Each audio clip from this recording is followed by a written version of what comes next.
Today I am testing a high-sensitivity near-infrared receiver module. This module is often sold as a flame sensor, but it does not specially identify fire. Its phototransistor responds to near-infrared radiation. First, let us look at the candle. Before the candle is lit, the analog value is close to maximum, which means that the sensor is receiving very little infrared radiation. As soon as I light the candle, the analog value drops sharply and the digital threshold is activated. The flame produces a significant amount of infrared radiation, so the module detects it very easily.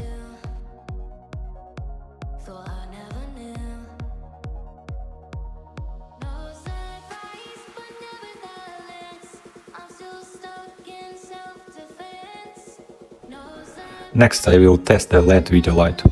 Although this light is mainly designed to produce visible light, the sensor also responds strongly to it.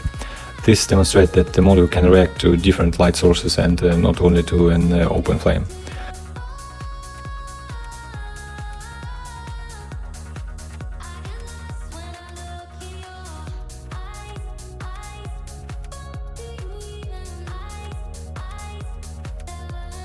Now let us test the lighter. The lighter produces a much smaller flame than the candle, but the sensor can still detect it.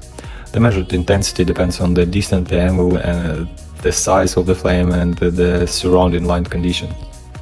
Finally, I will test an infrared remote control. The infrared LED inside the remote emits light that is invisible to the human eye, but it lies within the sensitivity range of the sensor. When I press a button and point the remote toward the module, the analog reading changes immediately.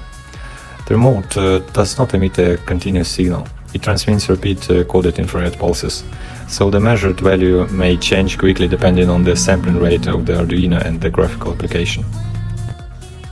This experiment shows why calling this device only a flame sensor can be misleading. It is more accurately described as a simple near-infrared detector. It can respond to flames, infrared LEDs, remote controls, some lamps, sunlight and other sources that produce radiation within its sensitivity range.